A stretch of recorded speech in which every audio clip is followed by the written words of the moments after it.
1984. George Orwell. Primera parte. 1.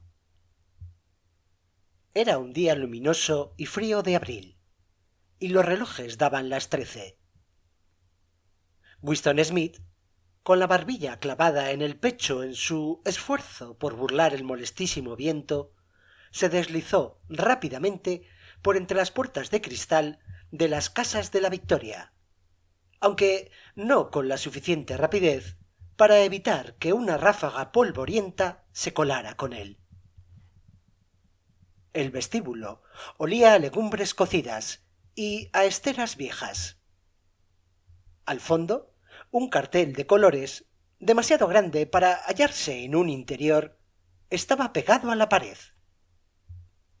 Representaba sólo un enorme rostro de más de 1 metro de anchura.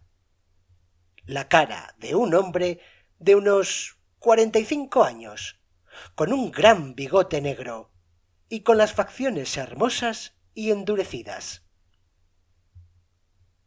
Winston se dirigió hacia las escaleras. Era inútil intentar subir en el ascensor. No funcionaba con frecuencia y, en esta época, la corriente se cortaba durante varias horas al día. Esto era parte de las restricciones con que se preparaba la Semana del Odio. Winston tenía que subir a un 7º piso. Con sus 39 años y una úlcera de varices por encima del tobillo derecho, subió lentamente, descansando varias veces. En cada descansillo, frente a la puerta del ascensor, el cartelón del enorme rostro miraba desde el muro. Era uno de esos dibujos realizados de tal manera que los ojos le siguen a uno donde quiera que esté. «El gran hermano te vigila», decían las palabras al pie. Dentro del piso, una voz llena leía una lista de números que tenían algo que ver con la producción de lingotes de hierro. La voz salía de una placa oblonga de metal, una especie de espejo empañado, que formaba parte de la superficie de la pared situada a la derecha. Winston hizo funcionar su regulador, y la voz disminuyó de volumen, aunque las palabras seguían distinguiéndose. El instrumento, llamado telepantalla, podía ser amortiguado, pero no había manera de cerrarlo del todo. Winston fue hacia la ventana.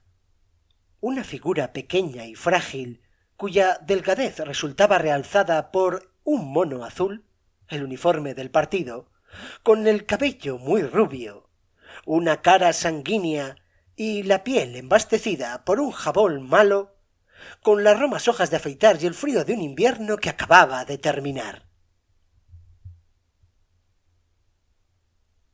Afuera, incluso a través de los ventanales cerrados, el mundo parecía frío. Calle abajo se formaban pequeños torbellinos de viento y polvo. Los papeles rotos subían en espirales. Y, aunque el sol lucía y el cielo estaba intensamente azul, nada parecía tener color a no ser los carteles pegados por todas partes. La cara de los bigotes negros miraba desde todas las esquinas que dominaban la circulación. En la casa de enfrente había uno de esos cartelones. «El gran hermano te vigila», decían las grandes letras, mientras los sombríos ojos miraban fijamente a los de Winston. En la calle, en línea vertical con aquel, había otro cartel roto por un pico, que flameaba espasmódicamente azotado por el viento, descubriendo y cubriendo alternativamente una sola palabra: Inson. A lo lejos, Un autogiro pasaba entre los tejados. Se quedaba un instante colgado en el aire y luego se lanzaba otra vez en un vuelo curvo. Era de la patrulla de policía, encargada de vigilar a la gente a través de los balcones y las ventanas. Sin embargo, las patrullas eran lo de menos. Lo que realmente importaba, lo que importaba verdaderamente, era la polilla del pensamiento.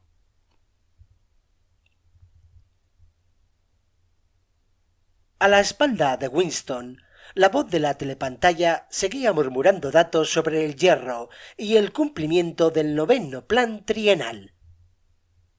La telepantalla recibía y transmitía simultáneamente. Cualquier sonido que hiciera Winston superior a un susurro era captado por el aparato.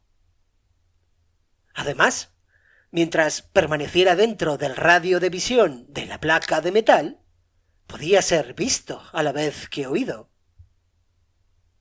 Por supuesto, no había manera de saber si le contemplaban a uno en un momento dado. Lo único posible era figurarse la frecuencia y el plan que empleaba la policía del pensamiento para controlar un hilo privado. Incluso se concebía que los vigilaran a todos a la vez. Pero, desde luego, podían intervenir su línea de usted cada vez que se les antojara. Tenía usted que vivir, y en esto el hábito se convertía en un instinto, con la seguridad de que cualquier sonido emitido por usted sería registrado y escuchado por alguien, y que, excepto en la oscuridad, todos sus movimientos serían observados.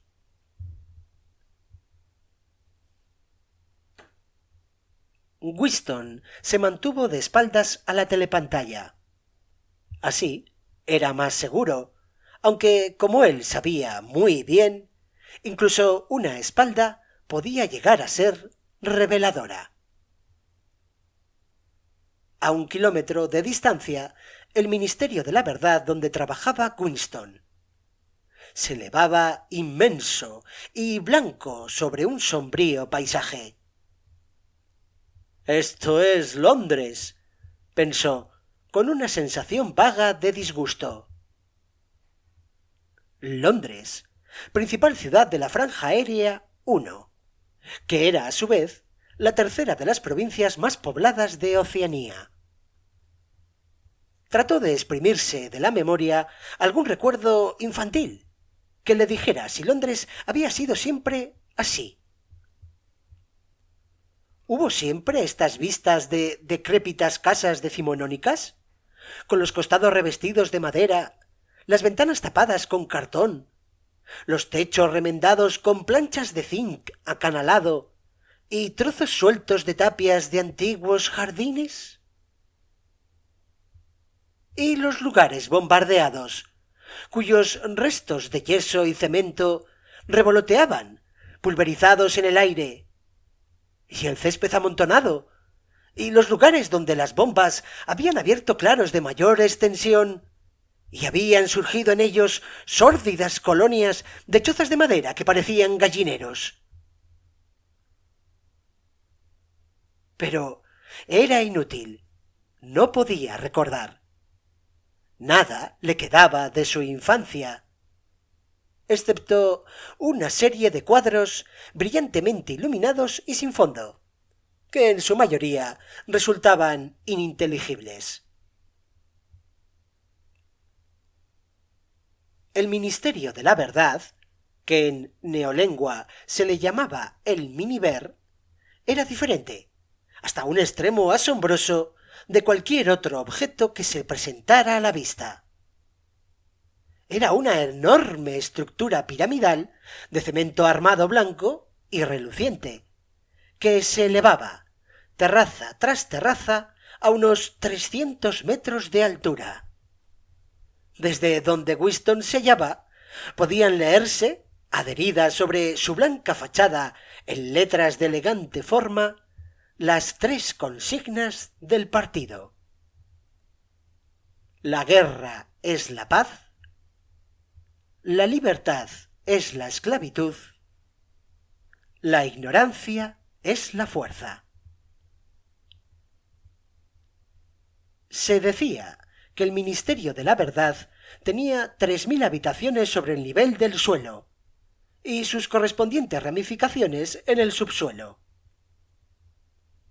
En todo Londres solo había otros 3 edificios del mismo aspecto y tamaño. Estos aplastaban de tal manera la arquitectura de los alrededores que desde el techo de las casas de la Victoria se podían distinguir a la vez los 4 edificios. En ellos estaban instalados los 4 ministerios, entre los cuales se dividía todo el sistema gubernamental.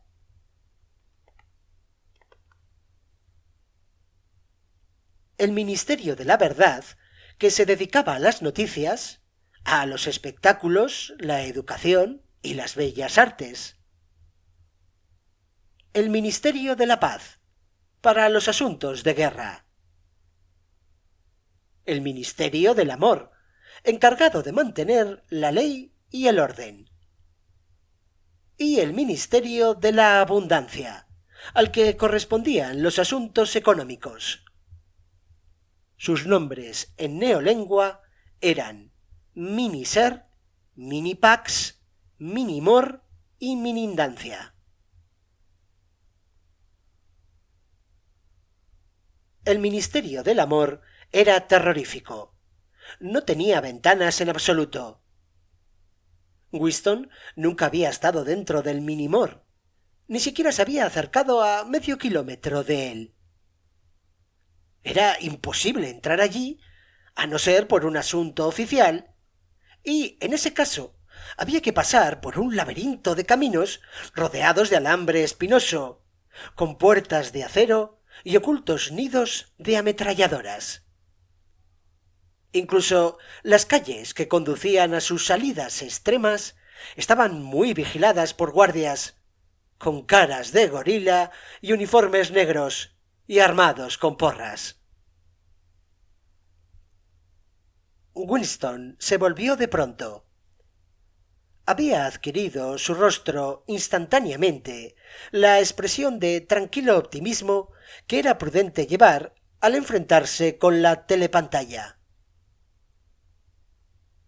Cruzó la habitación hacia la diminuta cocina. Por haber salido del ministerio a esta hora, tuvo que renunciar a almorzar en la cantina, y enseguida comprobó que no le quedaban víveres en la cocina, a no ser un pequeño mendrugo de pan, muy oscuro, y que debía guardar para el desayuno del día siguiente. Tomó de un estante una botella de un líquido incoloro, que llevaba una sencilla etiqueta que decía «Ginebra en la Victoria». Aquello olía a medicina, algo así como el espíritu de arroz chino. Winston se sirvió una tacita, se preparó los nervios para el choque y se lo tragó de un golpe como si se lo hubieran recetado. Al momento se le volvió roja la cara y los ojos empezaron a llorarle. Ese líquido era como ácido nítrico. Además, al tragarlo, se tenía la misma sensación que si le dieran a uno un golpe en la nuca con una porra de goma. Sin embargo, unos segundos después, desaparecía la incandescencia del vientre, y el mundo empezaba a resultar más alegre. Winston sacó un cigarrillo de una cajetilla sobre la cual se leía «Cigarrillos de la Victoria», y como lo tenía cogido verticalmente por distracción, se le vació en el suelo. Con el próximo pitillo ya tuvo cuidado y el tabaco no se salió. Volvió al cuarto de estar y se sentó ante una mesita situada a la izquierda de la telepantalla. Del cajón sacó un portaplumas, un tintero y un grueso libro en blanco, de tamaño incuarto, con el lomo rojo y cuyas tapas de cartón imitaban el mármol. Por alguna razón, la telepantalla del cuarto de estar se encontraba en una posición insólita. En vez de hallarse colocada, como era normal, en la pared del fondo, desde donde podría dominar toda la habitación, estaba en la pared más larga, frente a la ventana. A un lado de ella había una alcoba que apenas tenía fondo, y en la que se había instalado ahora Winston. Era un hueco que, al ser construido el edificio, habría sido calculado seguramente para ser una alacena o una biblioteca. Sentado en aquel hueco y situándose lo más dentro posible, Winston podía mantenerse fuera del alcance de la telepantalla en cuanto a la visualidad, ya que no podía evitar que sí oyera sus ruidos. En parte, fue la misma distribución insólita del cuarto lo que le indujo a lo que ahora se disponía a hacer. Pero también se lo había sugerido el libro que acababa de sacar del cajón. Era un libro excepcionalmente bello. Su papel, suave y cremoso, un poco amarillento por el paso del tiempo, por lo menos hacía 40 años que ya no se fabricaba. Sin embargo, Winston suponía que el libro tenía muchos años más. Lo había visto en el escaparate de un establecimiento de compraventa en un barrio miserable de la ciudad. No recordaba exactamente en qué barrio había sido. Y en el mismísimo instante en que lo vio, sintió un irreprimible deseo de poseerlo. Los miembros del partido no deben entrar en las tiendas corrientes. A esto se le llamaba, en tono de severa censura, traficar en el mercado libre. Pero no se acataba rigurosamente dicha prohibición, porque había varios objetos, como cordones para los zapatos o hojas de afeitar, que era imposible adquirir de otra manera. Winston, antes de entrar en la tienda, había mirado en ambas direcciones de la calle, para asegurarse de que no venía nadie, y en unos pocos minutos adquirió el libro por $2.50. En aquel momento no sabía exactamente para qué deseaba el libro. Sintiéndose culpable, se lo había llevado a su casa y lo había guardado en su cartera de mano.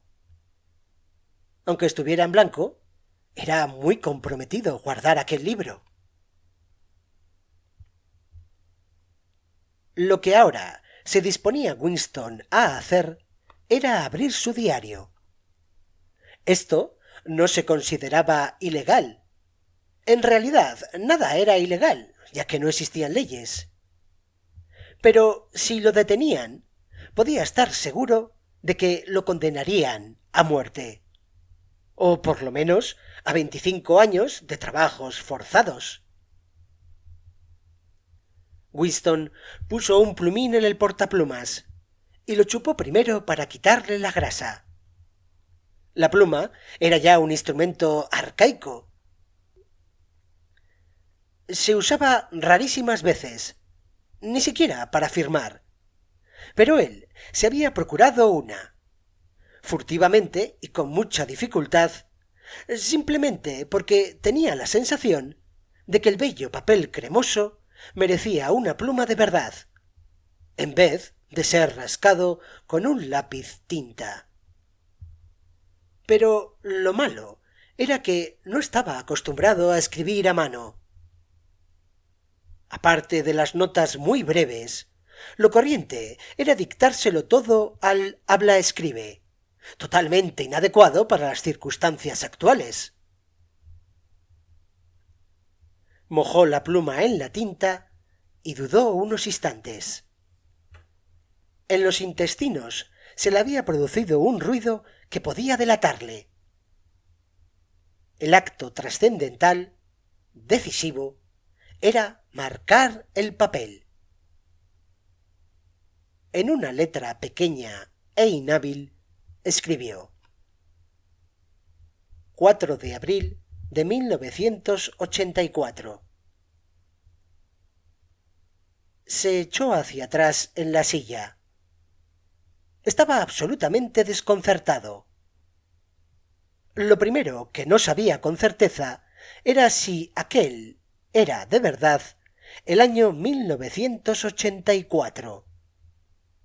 Desde luego, la fecha había de ser aquella muy aproximadamente, puesto que él había nacido en 1944 o 1945, según creía.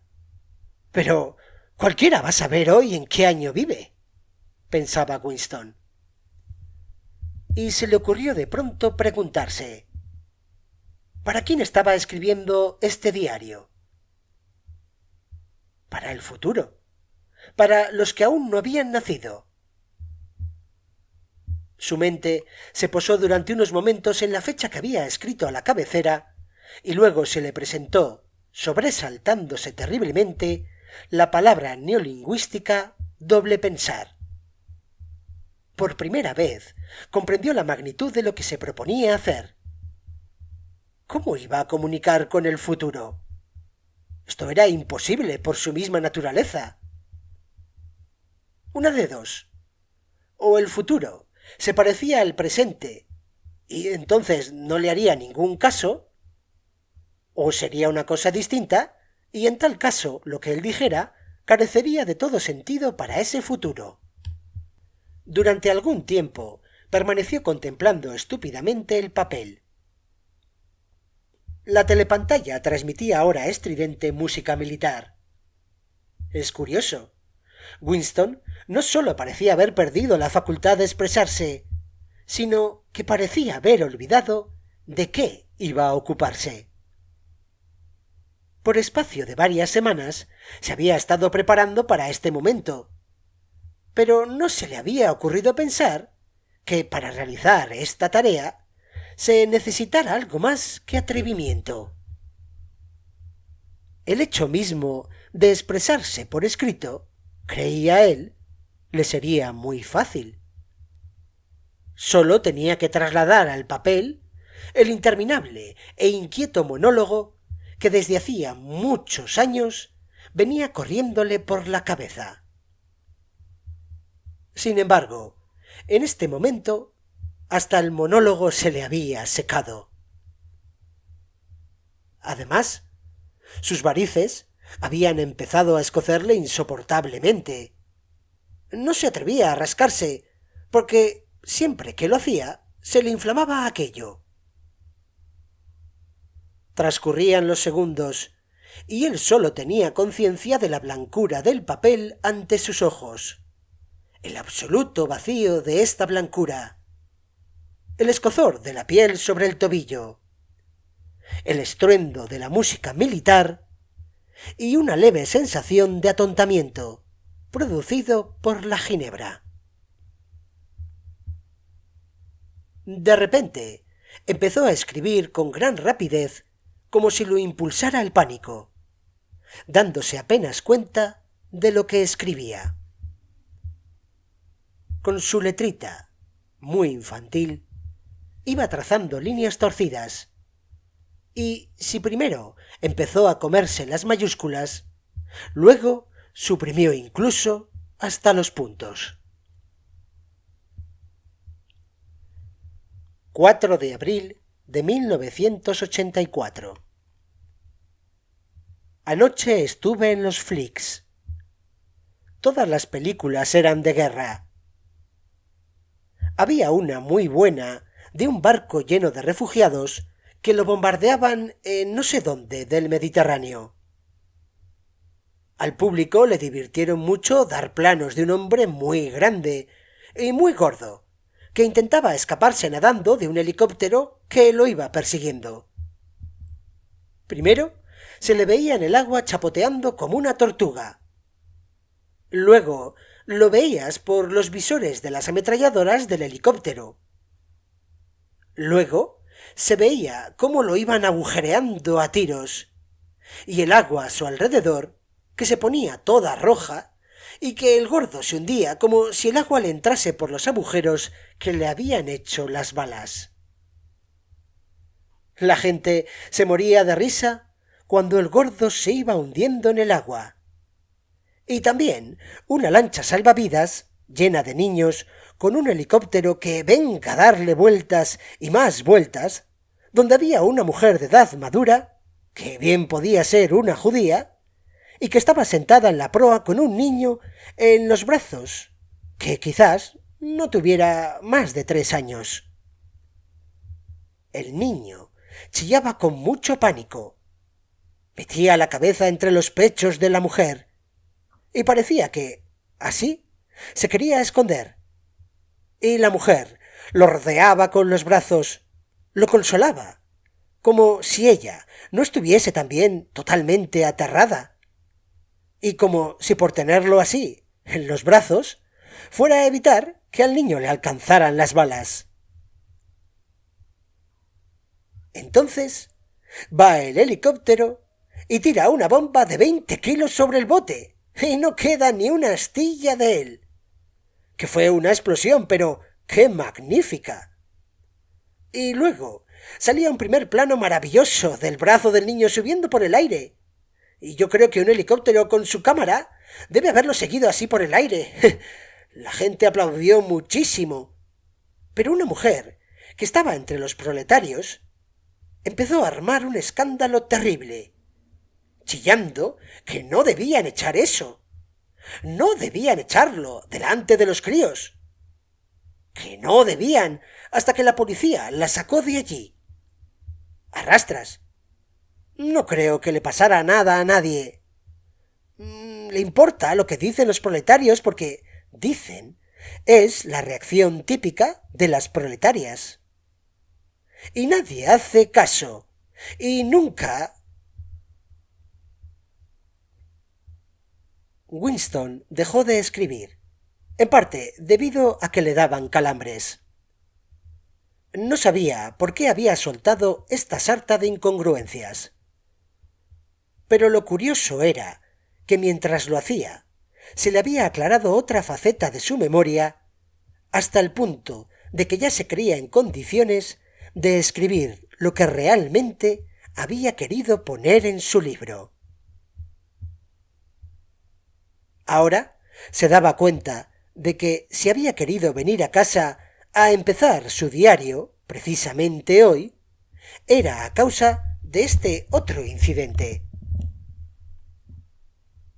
Había ocurrido aquella misma mañana en el ministerio, si es que algo de tal vaguedad podía haber ocurrido. Cerca de las 11:100, en el departamento de registro, donde trabajaba Winston, sacaban las sillas de las cabinas y las agrupaban en el centro del vestíbulo, frente a la gran telepantalla, preparándose para los 2 minutos de odio. Winston acababa de sentarse en su sitio, en una de las filas de en medio, cuando entraron 2 personas a quienes él conocía de vista, pero a las cuales nunca había hablado. Una de esas personas era una muchacha con la que se había encontrado frecuentemente por los pasillos. No sabía su nombre, pero sí que trabajaba en el departamento de novela. Probablemente, ya que la había visto algunas veces con las manos grasientas y llevando paquetes de composición de imprenta, tendría alguna labor mecánica en una de las máquinas de escribir novelas. Era una joven de aspecto audaz, de unos 27 años, con espeso cabello negro, cara pecosa y movimientos rápidos y atléticos. Llevaba el mono ceñido por una estrecha faja roja que le daba varias veces la vuelta a la cintura, realzando así la atractiva forma de sus caderas. Y ese cinturón era el emblema de la Liga Juvenil Antisex. A Winston le produjo una sensación desagradable desde el primer momento en que la vio. Y sabía la razón de ese mal efecto. En realidad, a Winston le molestaban casi todas las mujeres, especialmente las jóvenes y las bonitas, porque eran siempre las mujeres, y sobre todo las jóvenes, lo más fanático del partido, las que se tragaban todos los eslogans de propaganda, y abundaban entre ellas las espías aficionadas y las que mostraban demasiada curiosidad por lo heterodoxo de los demás. Pero esta muchacha determinada le había dado la impresión de ser más peligrosa que la mayoría. Una vez que se cruzaron en el corredor, la joven le dirigió una rápida mirada oblicua que por unos momentos dejó aterrado a Winston.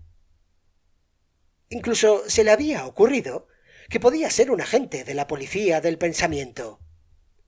No era desde luego muy probable. Sin embargo, Winston siguió sintiendo una intranquilidad muy especial cada vez que la muchacha se hallaba cerca de él. Una mezcla de miedo y de hostilidad. La otra persona era un hombre llamado O'Brien, miembro del partido Interior y titular de un cargo tan remoto e importante que Winston tenía una idea muy confusa de qué se trataba. Un rápido murmullo pasó por el grupo ya instalado en las sillas cuando vieron acercarse el mono negro de un miembro del partido Interior. O'Brien era un hombre corpulento, con un ancho cuello y un rostro vasto, brutal, pero sin embargo rebosante de buen humor. A pesar de su formidable aspecto, sus modales eran bastante agradables. Solía ajustarse las gafas con un gesto que tranquilizaba a sus interlocutores, un gesto que tenía algo de civilizado. Y esto era sorprendente tratándose de algo tan leve. Ese gesto, si alguien hubiera sido capaz de pensar así todavía, podía haber recordado a un aristócrata del siglo XVIII ofreciendo rape en su cajita. Winston había visto a O'Brien quizás sólo una docena de veces en otros tantos años.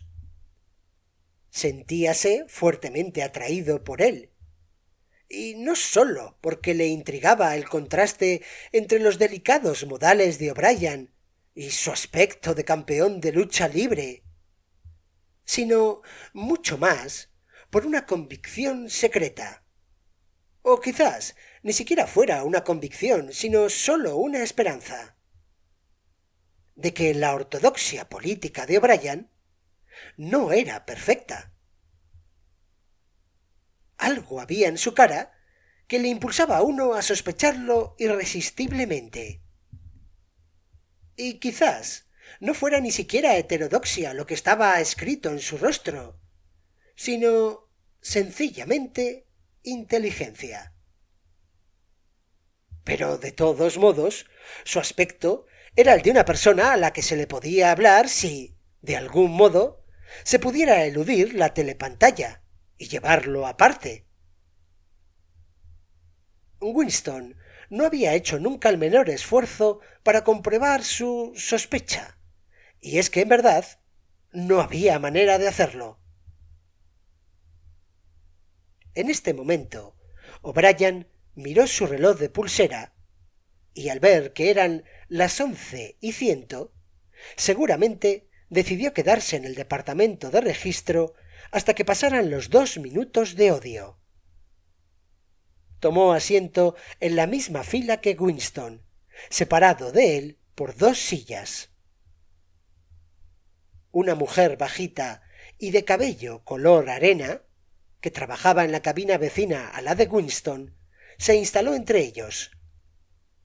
La muchacha del cabello negro se sentó detrás de Winston.